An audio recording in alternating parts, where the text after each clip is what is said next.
DBT series के पिछले video में हमने बात किया था कि किस टॉपिक से कितना क्वेश्चंस आता है। जैसे कि सिंपल मैथमेटिक्स से 2016 में कितने क्वेश्चंस आए थे, 17 में कितने क्वेश्चंस आए थे, 18 में कितने क्वेश्चंस आए थे। अलग अलग टॉपिक पे हमने बात किया था। आज हम लोग बात करने वाले हैं कि डाइजेशन, डीएनए डाइजेशन से रिलेटेड जो क्वेश्चंस आते हैं डीबीटी में, तो वो किस तरह के क्वेश्चंस आते हैं, कितने क्वेश्चंस आते हैं, उसको डिस्कस करेंगे और सॉल्व करेंगे।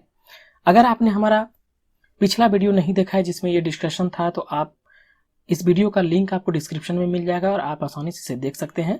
इसमें हमने बात किया था कि डीबीटी जेआरएफ 2019 के लिए क्या क्वेश्चंस इंपॉर्टेंट होंगे, किस टॉपिक से कितने क्वेश्चंस आते हैं। पार्ट ए का एनालिसिस हमने किया था। आज के वीडियो में हम बात करने वाले हैं कि डीएनए डाइजेशन से रिलेटेड जो क्वेश्चंस आते हैं उसको किस तरह से सॉल्व कर सकते हैं, या प्रीवियस ईयर क्वेश्चन में किस किस तरह के क्वेश्चंस आए थे उसको सॉल्व करेंगे। तो पहला क्वेश्चन था, the DNA sequence in the box undergoes an inversion, what is the final DNA sequence after the inversion. तो हमें हमेशा याद रखना है कि जब किसी भी डीएनए सीक्वेंस का इन्वर्जन होता है तो पैलिंड्रोमिक सीक्वेंस में होता है। तो ये है जी जी टी ए टी सी, और इसका हो जाएगा C C A T A G. Palindromic sequence बनाता है जब भी कभी इन्वर्जन होता है। तो इसका पैलिंड्रोमिक सीक्वेंस क्या होगा। पैलिंड्रोमिक सीक्वेंस तो हम लोग सब जानते हैं कि जब उसको इस तरफ से पढ़ेंगे तो सेम होना चाहिए, जब इस तरफ से पढ़ेंगे तो सेम होना चाहिए। जैसे कि नयन, NAYAN, आप इधर से पढ़िए तब भी नयन है, इधर से पढ़िए तब भी नयन है। तो ये डीएनए सीक्वेंस हम लोग देखेंगे। इसका पैलिंड्रोमिक सीक्वेंस बनाने के लिए यहां से इसको हम लोग यहां से लिखना शुरू करेंगे, सी सी ए टी ए जी। अब देखिए ये है सी, यहां लिखाया, दूसरा सी यहां लिखाया, ये ए है, ये टी है, ये फिर ए और ये जी।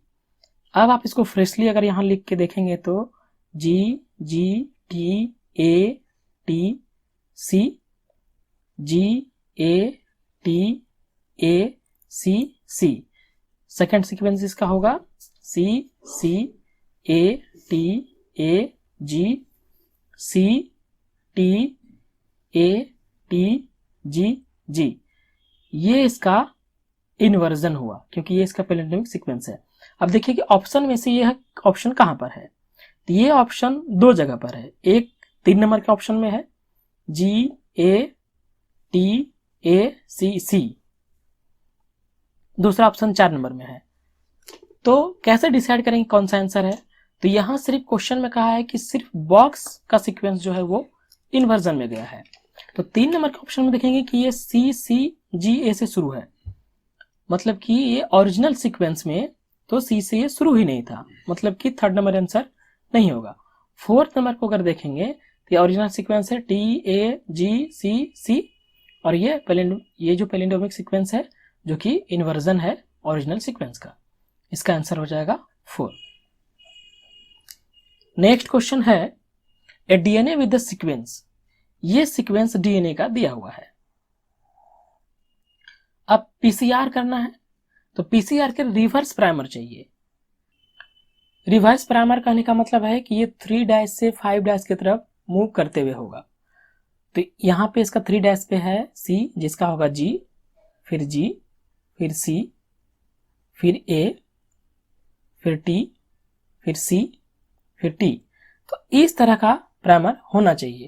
तो ऐसा ऑप्शन किस में है, ये आपका 5 डैश है और ये 3 डैश है। चूंकि ये 3 डैश था, ये 5 डैश होगा। ऑप्शन में जो दिया है आपका 5 डैश टू 3 डैश है। तो अगर इसको लिखेंगे 5 डैश टू 3 अरेंज करेंगे तो ये हो जाएगा जी जी सी ए टी सी टी, ये हो जाएगा।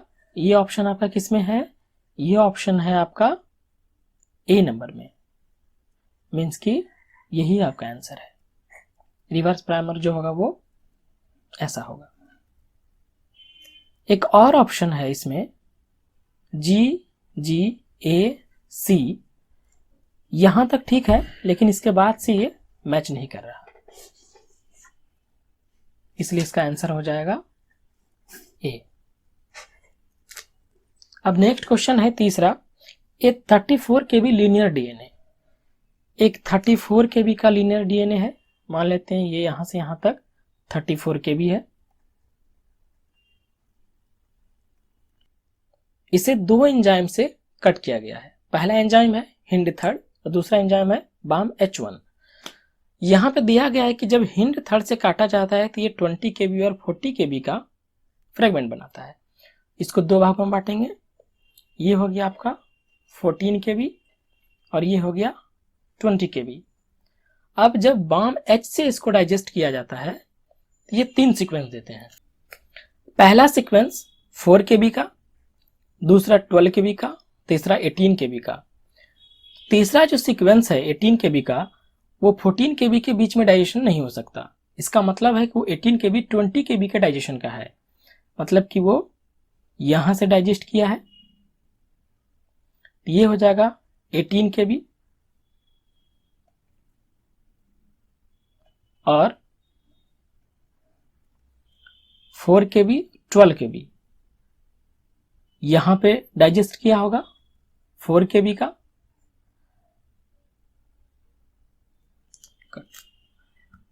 इसको दो भाग में बनाना होगा।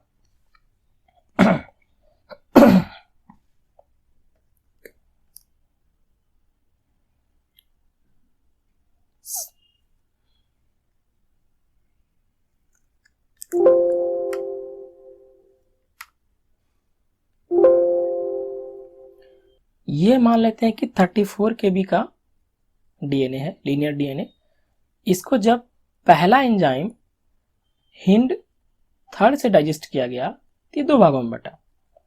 वन फ्रेगमेंट है 14 KB का और सेकेंड फ्रेगमेंट है 20 KB का। फिर इसको जब BAM-H1 से डाइजेस्ट किया गया तो ये 3 भागों में बटा। पहला 4 KB, दूसरा 12 KB, तीसरा 18 KB। अब क्वेश्चन कहता है कि जब दोनों से डाइजेस्ट किया गया तो ये मिला 4 KB, 10 KB, 8 KB और 12 KB। अब हम लोग देख सकते हैं कि ये दोनों से डाइजेस्टेड है, हिंड थर्ड और BAM-H1 से। 10 KB और 4 KB ये दो फ्रेगमेंट है दोनों से टेस्ट करने के बाद। तो हम ये कह सकते हैं कि हिंड थर्ड के यहां अगर कट होगा तो ये 4 KB का होगा और ये 10 KB का होगा, मतलब एक BAM-H का साइट यहां पर है। दूसरा कट यहां पर होगा जिसमें एक होगा 8 KB का और दूसरा होगा 12 KB का। अब ऐसा कट कहां पर है, तो ये कट हो गया आपका BAM-H1 का, ये हो गया BAM-H1 का, ये हिंड थर्ड का, ये हिंड थर्ड का। तो ऑप्शन में अगर हम लोग देखेंगे तो मतलब कि दो BAM-H के बीच में एक हिंड थर्ड का डाइजेशन साइट है। ऐसा ऑप्शन किसमें है, ये है, लेकिन इसमें हम जिस तरह से बनाए हैं वो सेट नहीं करता। हम जिस तरह से बनाए हैं वो सेट करता है 4 नंबर के ऑप्शन में। इसका मतलब है कि इसका आंसर 4 नंबर होगा। आइए इसको एक और तरीके से समझते हैं। कैसे समझ सकते हैं, एक 34 KB का लीनियर डीएनए खींचते हैं।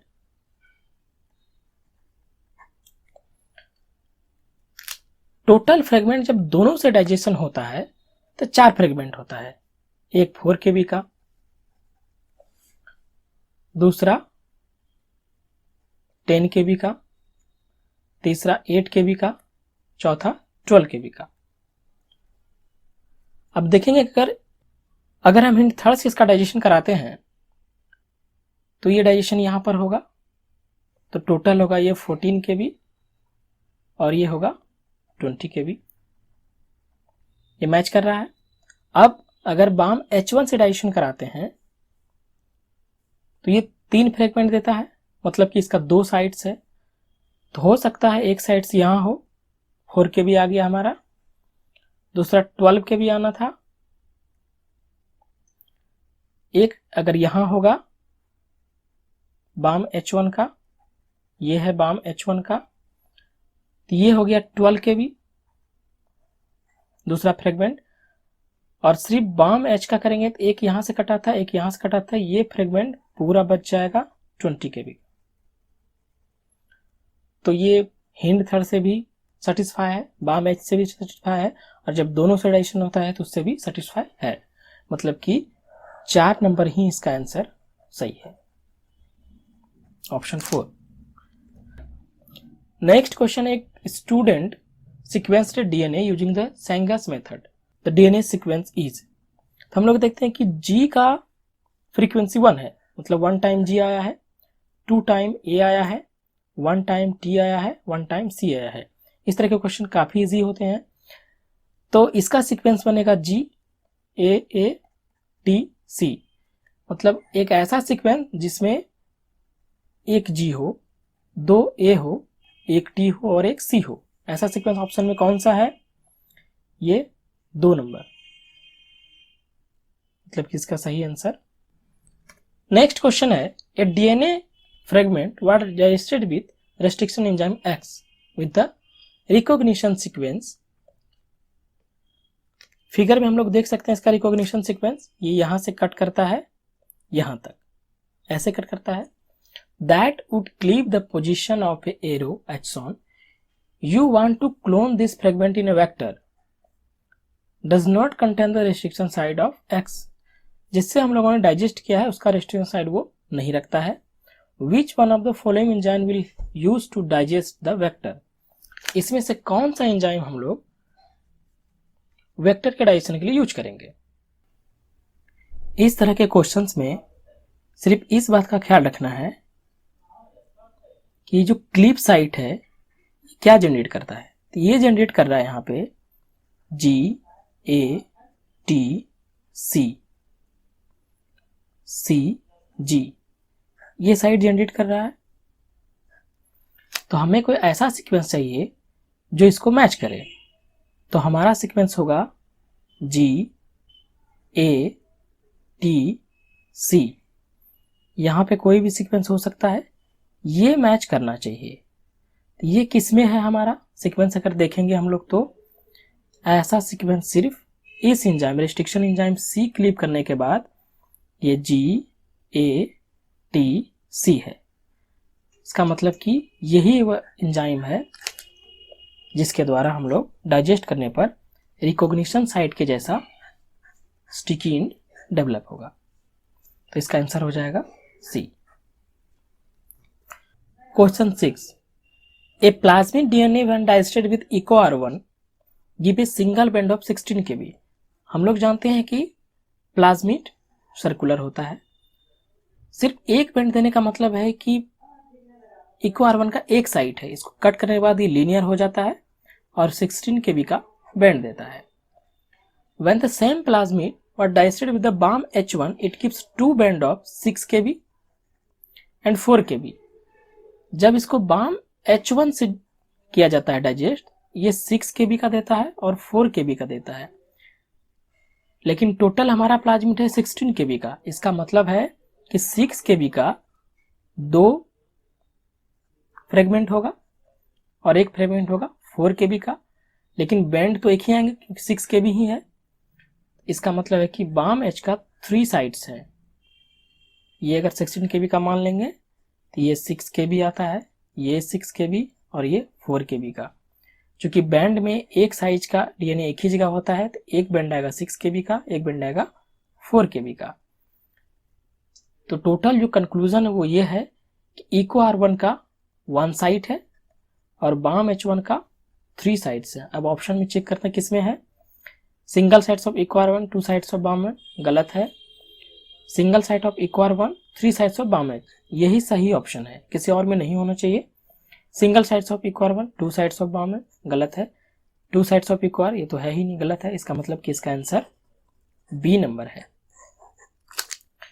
नेक्स्ट क्वेश्चन है, in a segment of transcribed gene the non template DNA has following sequence. Sequence दिया हुआ है, नॉन टेम्पलेट है। पहले समझना है कि जब ट्रांसक्रिप्शन होता है तो टेम्पलेट का क्या रोल है और नॉन टेम्पलेट का क्या रोल है। तो इसको समझने के लिए एक फिगर से आपको समझाते हैं कि ये मान लीजिए आरएनए पॉलीमरेज है। एक होता है कोडिंग स्ट्रैंड जो कि नॉन टेम्पलेट स्ट्रैंड ही होता है, एक होता है टेम्पलेट स्ट्रैंड। तो ट्रांसक्राइब्ड आरएनए जो होता है जस्ट सेम होता है as a non template strand का, कोडिंग स्ट्रैंड का। सिर्फ अंतर इतना होता है कि टी के स्थान पर यू होता है और हमारा दिया हुआ टेम्पलेट जो है वो नॉन टेम्पलेट है। जो हमें दिया हुआ स्ट्रैंड वो नॉन टेम्पलेट है, मतलब कि वो कोडिंग स्ट्रैंड है। तो हमारा आरएनए जो इससे बनेगा सिर्फ इतना ही अंतर होगा, इसके टी के जगह पर यू होगा। तो चेक करते हैं कि कौन सा स्ट्रैंड ऐसा है। ये गलत है, ये नहीं होगा। ए जी सी, ये इसमें सिर्फ यू है दो जगह पे, पूरा स्ट्रैंड सेम है, मतलब कि यही आपका आंसर है। ये समझ लेते हैं कि कोडिंग स्ट्रैंड, टेम्पलेट स्ट्रैंड क्या होते हैं, किस तरह से काम करते हैं। डीएनए में दो स्ट्रैंड होते हैं, एक को हम लोग कहते हैं टेम्पलेट स्ट्रैंड, दूसरा होता है नॉन टेम्पलेट स्ट्रैंड। दूसरे शब्दों में इसको कहते हैं कोडिंग स्ट्रैंड और non coding strand. Coding strand in the sense of कि आरएनए जो बनते हैं इस स्ट्रैंड के जस्ट सेम सीक्वेंस के होते हैं, इसीलिए इसको कहते हैं कोडिंग स्ट्रैंड। टेम्पलेट स्ट्रैंड और non template in the sense of, template इसलिए कहते हैं इसी सीक्वेंस को एज ए टेम्पलेट मानकर आरएनए पॉलीमरेज आरएनए को बनाता है। नेक्स्ट क्वेश्चन है क्वेश्चन 8। इसमें कहता है कि 5 kb का लीनियर डीएनए फ्रेगमेंट है जिसको पहले EcoR1 से डाइजेस्ट किया गया, जिसमें 2 फ्रेगमेंट हुआ, 2 kb का और 3 kb का। इसके बाद हिंड थर्ड से किया गया, इसमें 3 फ्रेगमेंट हुए, 0.7, 3.5 और 0.8 kb का। फिर क्वेश्चन कहता है कि जब दोनों से डाइजेशन हुआ तो कितने फ्रेगमेंट बने, 0.7, 0.8, 2.2 और 1.3, इतना फ्रेगमेंट बना। इस तरह के क्वेश्चन को सॉल्व करने का सबसे इजी तरीका है कि जब दोनों से डाइजेशन हुआ तो इसमें से ये डिसाइड कर लीजिए सबसे बड़ा फ्रेगमेंट कौन सा है। सबसे बड़ा फ्रेगमेंट है इसमें 2.2।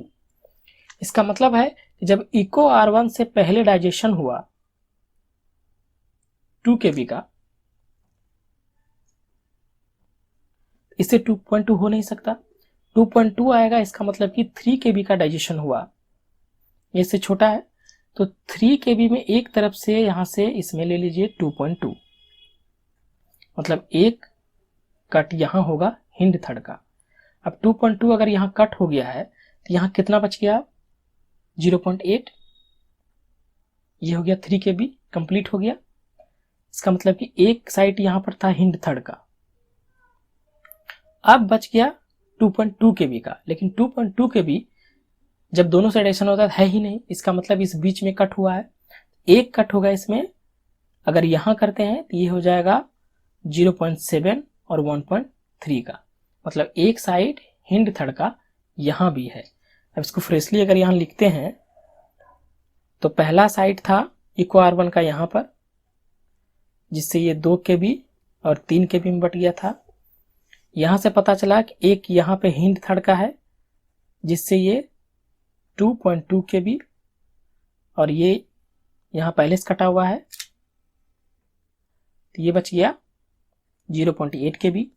अब यहां जब 2 kb का डाइजेशन एक यहां पर होगा हिंड थर्ड का, जिससे 0.7 और 1.3 में kb में कन्वर्ट हो जाएगा।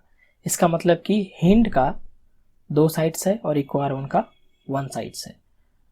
अब तो हिंड का यहाँ साइड्स है और हिंड के बीच में EcoR1 का एक साइड है। ऐसा ऑप्शन कौन सा है, 1 EcoR side in between 2 hind sides, इसका ए नंबर ही सही है।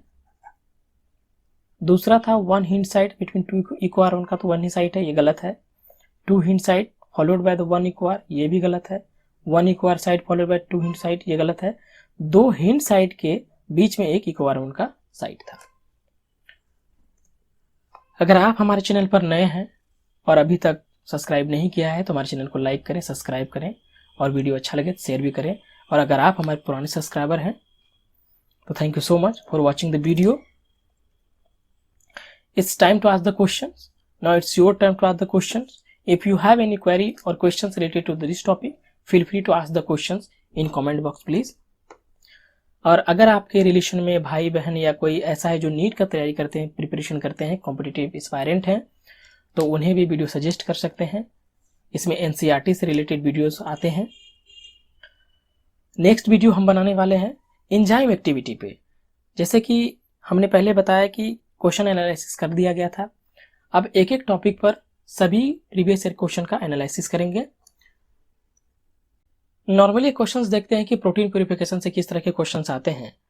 ए protein concentration and enzyme activity is 100 ml is the 5 mg per ml and 2 unit per ml। ये प्रोटीन कंसंट्रेशन है, ये एंजाइम एक्टिविटी है।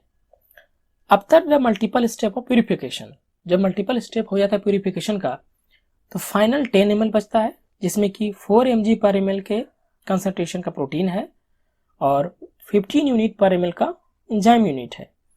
यहाँ कितना ml से शुरू किया था, कितना ml हो गया, इससे लेना देना नहीं होगा, क्योंकि हमारा जो प्रोटीन का कंसंट्रेशन वो दिया हुआ पर ml, ये कैलकुलेटेड है कि पर ml कितना है, इसलिए वॉल्यूम का बहुत महत्व नहीं है यहाँ पे। तो ये पूछ रहा है कि फोल्ड प्यूरिफिकेशन क्या होगा और परसेंटेज रिकवरी क्या होगा। ऐसे क्वेश्चंस डायरेक्ट जो होते हैं वो फॉर्मूला बेस्ड होते हैं, तो आपको आना चाहिए कि फोल्ड प्यूरिफिकेशन क्या है। फोल्ड प्यूरिफिकेशन होता है final specific activity by initial specific activity, और परसेंटेज रिकवरी क्या होता है कि final enzyme activity by initial enzyme activity into the 100। तो सवाल ये है कि स्पेसिफिक एक्टिविटी क्या होता है, तो total enzyme activity by total protein concentration.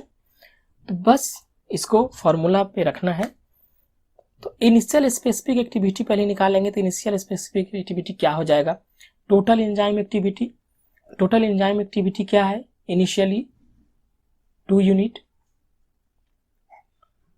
और प्रोटीन कंसंट्रेशन क्या है 5 mg पर ml,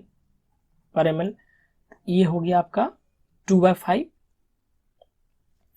अब फाइनल स्पेसिफिक एक्टिविटी क्या हो जाएगा, तो टोटल एंजाइम एक्टिविटी फाइनली क्या है 15 यूनिट, और प्रोटीन कंसंट्रेशन फाइनली क्या है 4 mg, 15/4 हो गया। अब फोल्ड प्यूरिफिकेशन अगर निकालना होगा तो नॉर्मली हम लोग करेंगे final specific activity by initial specific activity. Final specific क्या है 15/4, और बाय इनिशियल एक्टिविटी तो ये बटे में है, मल्टीप्लाई करेंगे तो इन्वर्ट हो जाएगा, ये 5/2 हो जाएगा। ये हो जाएगा 15 × 5 75 बाय 4 × 2 8। इसको सॉल्व करेंगे आएगा 9.375, इट मीन्स 9.4। ये ऑप्शन किस में है फोल्ड प्यूरिफिकेशन का, ये ऑप्शन यहाँ भी है, ये ऑप्शन यहाँ भी है। अब आपका डिसाइड करेगा आंसर कि परसेंटेज रिकवरी क्या हुआ। तो percentage recovery final enzyme activity by initial enzyme activity into 100। Final enzyme activity क्या है 15 और इनिशियली क्या था 2 × 100, तो ये हो जाएगा आपका 75। इसका मतलब कि 3 इसका आंसर होगा। इस तरह के क्वेश्चंस बहुत इजी होते हैं, सिर्फ फार्मूला बेस्ड होते हैं और इसमें कॉन्सेप्ट चाहिए। तो नेक्स्ट वीडियो में रहेगा इस तरह के क्वेश्चंस का सॉल्यूशन। वीडियो था बेस्ट कि how to solve the DBT BET questions based on the DNA digestion. Next video जो हमारा आएगा उसमें रहेगा एंजाइम एक्टिविटी से रिलेटेड क्वेश्चन को किस तरह से सॉल्व करें। For any doubt please comment और contact me. My contact detail is, my email is p.gaurabkr@gmail.com, and focus on your concept, practice, speed and accuracy, and cover the important topic first. Thank you so much for watching my video. For more